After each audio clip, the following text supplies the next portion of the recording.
Welcome student.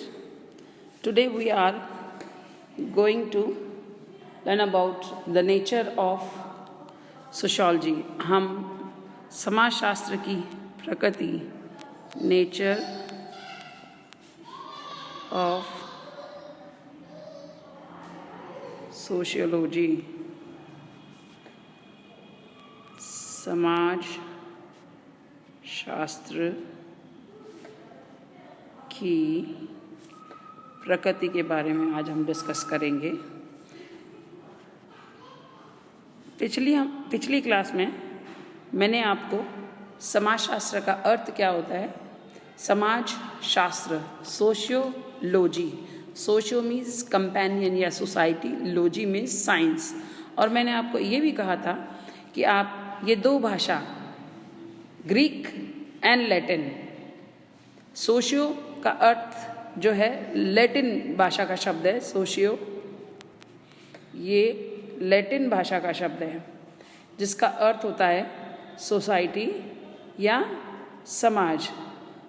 लोगस LOGOS ये Greek भाषा का शब्द है जिसका अर्थ है स्टडी ऑफ। मैंने जब आपको LOGOS और LOGUS में भी बताया, अगर please don't write LOGUS because it is a Latin word, आप हमेशा LOGOS लिखना क्योंकि ये ग्रीक वर्ड है, specially for the students who are giving competitions exam. इस बात का विशेष रूप से आप ध्यान रखिएगा। फिर जब मैं आपको मीनिंग बता रही थी तो मैंने आपको एक वर्ड दिया था SRGI,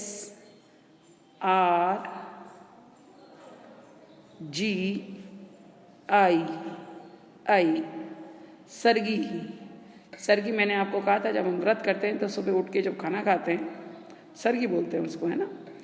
तो हम बजाय कि इसको याद करने में अगर हमें डिफ़िकल्टी हो तो हमें मैं आपको एक सूत्र के हिसाब से बताने का प्रयास करती हूँ, जिसमें S means it is a scientific study of society, जो कि ऑगस्ट कॉम्ट वगैरह ने कहा। It is a science of social relation, it is a science of social group, it is a science of social institution, it is a science of social interaction, सामाजिक अंतःक्रिया। और मैंने आपको जो PDF भेजा है, आपको जो डॉक्यूमेंट जो भेजा है, रिटन डॉक्यूमेंट, उसमें इसके बारे में और डिटेल से बता दिया गया है।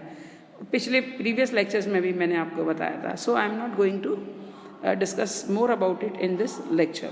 अब हम बात करते हैं इसके नेचर की। अगर हम नेचर प्रकृति की बात करते हैं, नेचर समाजशास्त्र की, नेचर क्या है, प्रकृति क्या है। समाजशास्त्र जैसे हमने अभी वर्ड से डिफाइन किया, सोशियो और लोगस मीन्स साइंस, स्टडी ऑफ। तो समाजशास्त्र की प्रकृति जो है वह वैज्ञानिक है, जिसका अर्थ है कि समाजशास्त्रीय अध्ययनों में वैज्ञानिक पद्धति का प्रयोग किया जाता है। इसलिए समाजशास्त्र की प्रकृति को समझने के लिए हमें वैज्ञानिक पद्धति मीन्स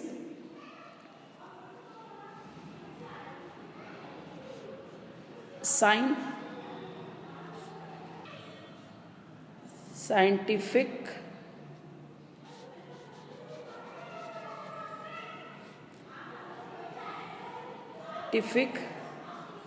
मेथड, वैज्ञानिक पद्धति। अब वैज्ञानिक पद्धति का यहाँ क्या मतलब है, साइंटिफिक मेथड। जैसे आज हम अगर चाय बनाने होता है तो हम क्या करते हैं, क्या क्या चीज़ें हमें काम में लेनी है, कौन सा मेथड हमें काम में लेना है। जैसे हम गैस जलाएंगे, पतीला लेंगे, पानी डालेंगे, चाय पत्ती डालेंगे, शक्कर डालेंगे, दूध डालेंगे, तो हमें मटेरियल रिक्वायर्ड ये है, हमारा प्रोसीजर ये है। तो एक मेथड है, एक तरीका है चाय बनाने का। तो वैसे ही जो है वैज्ञानिक तरीके से अध्ययन करने का जो एक मेथड होता है, उस मेथड के द्वारा जब हम अध्ययन कर रहे हैं तो हम ये कहेंगे कि समाजशास्त्र की प्रकृति भी जो है वह वैज्ञानिक है।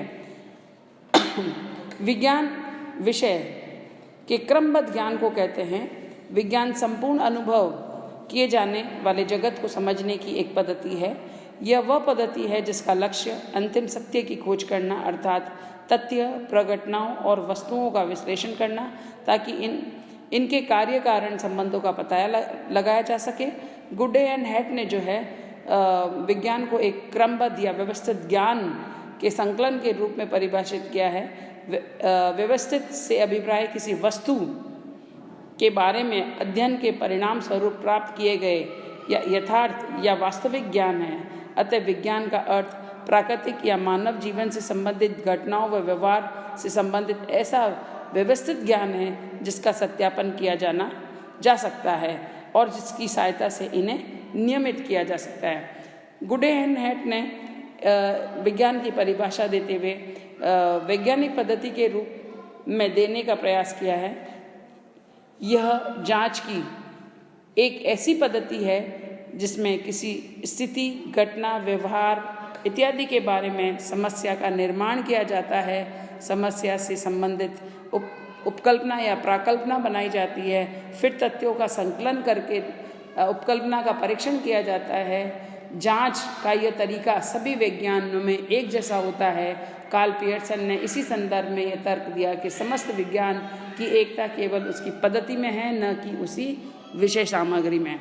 तो हम पहले थोड़ा सा मेथड के बारे में मैं आपको ये बताऊं कि 3 चीज़ें इम्पॉर्टेंट हैं वैज्ञानिक पद्धति में। पहला, ऑब्जर्वेशन। पहला ऑब्जर्वेशन जिसका अर्थ है अवलोकन। दूसरा, एक्सपेरिमेंट जिसका मतलब होता है परीक्षण। तीसरा, वेरिफिकेशन या जनरलाइजेशन, सत्यापित करना या उसका सत्यापन करना। जैसे मैं आपको एग्जांपल दूं, आपने देखा होगा कि ग्रेविटेशनल फोर्स की बात, न्यूटन की बात करें, न्यूटन ने देखा कि कोई सेब गिर रहा है, उसने ऑब्जर्व किया।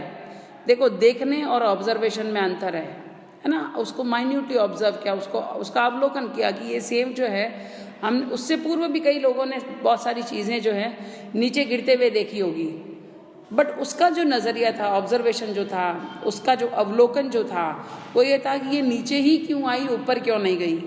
ठीक है। उसके बाद जब उसने लगा कि सारे ऊपर से गिरती हुई चीज़ें नीचे की ओर आती है, इसका मतलब कुछ ऐसा है पृथ्वी में या धरती में जो अपनी तरफ आकर्षित करती है चीज़ों का। तो उसने क्या किया, उसको बार बार नीचे गिराकर एक्सपेरिमेंट किया तो और देखा कि सारी चीज़ें नीचे की ओर आ रही है।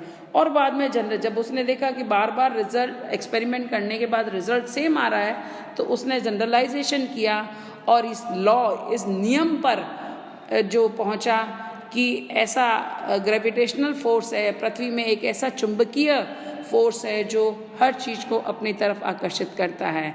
And hence there is a theory of gravitation.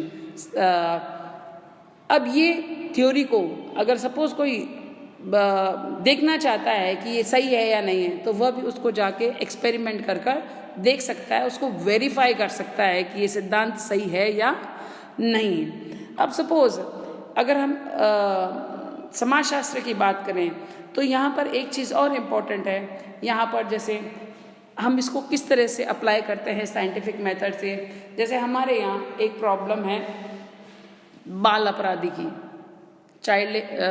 Juvenile डेलिक्वेंसी की, है ना। तो जब हमने पहले तो क्या किया, समस्या का चयन किया,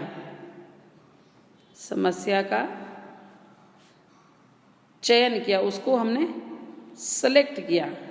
जब हम उसका चयन कर लेते हैं तो उससे रिलेटेड हम उसको पहले परिभाषित करते हैं कि ये है क्या। परिभाषित किया हमने, परिभाषित करने के बाद हम उसकी प्राकल्पना या उपकल्पना, या आपको बहुत सारी किताबों में उपकल्पना या